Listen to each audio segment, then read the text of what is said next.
আসসালামু আলাইকুম। আমি আজকে বেগুন ভাজি করব। এভাবে আমি বেগুনগুলোকে পিস পিস করে কেটে ধুয়ে এই যে পানি ঝরিয়ে রেখেছি। আমি এগুলো গোল গোল করে করেছি, একটু একটু মোটা মোটা করে কেটেছি আজকে বেগুনগুলো। আর এই যে এভাবে আমি একটু কেচে নিয়েছি, কেচে নিয়েছি। এই যে একটু মোটা মোটা করে কেচে নিয়েছি, যে এগুলো কেচে নিয়েছি সুন্দর করে বড় বড়। এবার এই বেগুনগুলো আমি পানিতে 10 মিনিট ভিজিয়ে রেখেছিলাম, কষ বের হয়ে গেছে, তারপরে ধুয়ে পানি ঝরিয়ে রেখেছি। এবার আমি এই বেগুনের ভিতরে এই যে লবণ, হলুদের গুঁড়া, মরিচের গুঁড়া দিয়ে দেব।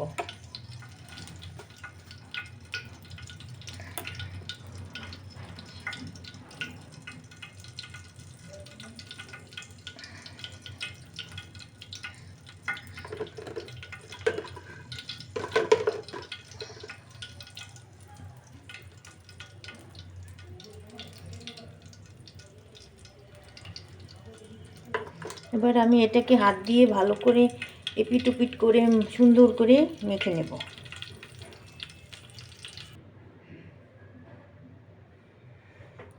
বেগুনের মধ্যে আমি একটু পেঁয়াজ কুচি, কাঁচামরিচ কুচি আর একটু রসুন কুচি দিয়ে একবারে মেখে নেব। আজকে আমি বেগুনটা একটু এভাবে অন্যরকমভাবে ভাজবো, সব কিছু একসাথে করে দিয়ে তারপরে আমি মেখে ভাজবো। যদি চিংড়ি মাছ দিয়ে ভাজে তাহলে এর ভিতরে একসাথে চিংড়ি মাছও দিয়ে একসাথে মাখা যায়। এখন হাত দিয়ে আমি ভালো করে মেখে নেব। এই যে আমার বেগুনগুলো মাখা হয়ে গেছে, যে আমি সুন্দর করে হাত দিয়ে মেখে নিয়েছি। আর পেঁয়াজ কাঁচামরিচগুলো এভাবে কষলে কষলে একটু মেখে নরম করে নিয়েছি।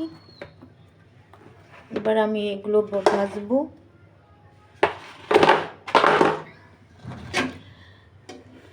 যে কড়াইতে আমি তেল দিয়েছি, মানে ইলিশ মাছ ভাজার তেল অনেকগুলো ছিল, সেই ইলিশ মাছ ভাজার তেলের মধ্যে আজকে আমি বেগুন ভাজবো। তাই জন্যই আমি চিংড়ি মাছ দিই নেই, না হয় আমি চিংড়ি মাছ দিতাম।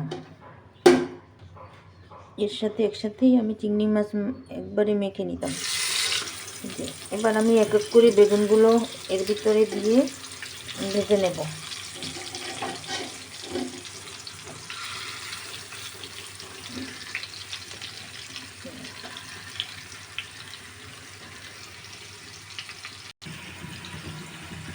এই যে আমি সব বেগুনগুলো দিয়ে দিয়েছি, পেঁয়াজ কাঁচামরিচগুলোও দিয়ে দিয়েছি। এবার কম জাল দিয়ে, কম আঁচে এভাবে ঢাকনা দিয়ে ঢেকে ঢেকে এপিট ওপিট করে সুন্দর করে ভেজে নেব।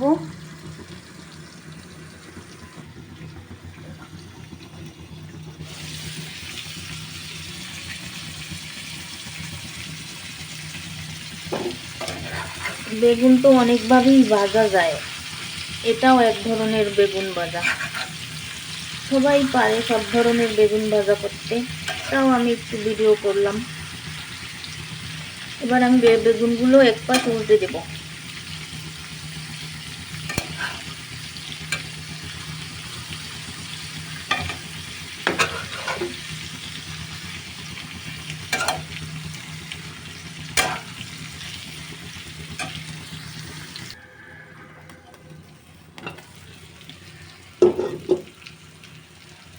এভাবে কম জাল দিয়ে দিয়ে উল্টে পাল্টে এপাশ ওপাশ করে ভেজে নিতে হবে।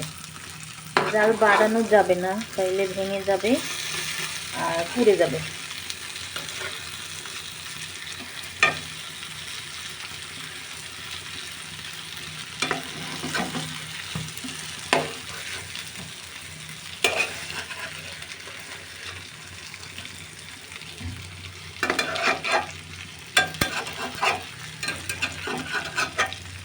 এরপর সিদ্ধ হলে পরে উপর থেকে ধনেপাতা দিলেই বেগুন ভাজা রেডি। এই বেগুন ভাজা একটু পানি দেওয়া যাবে না, পানি ছাড়াই এটা ভাজা করতে হবে। অনেক টেস্ট এভাবে ভাজলেও।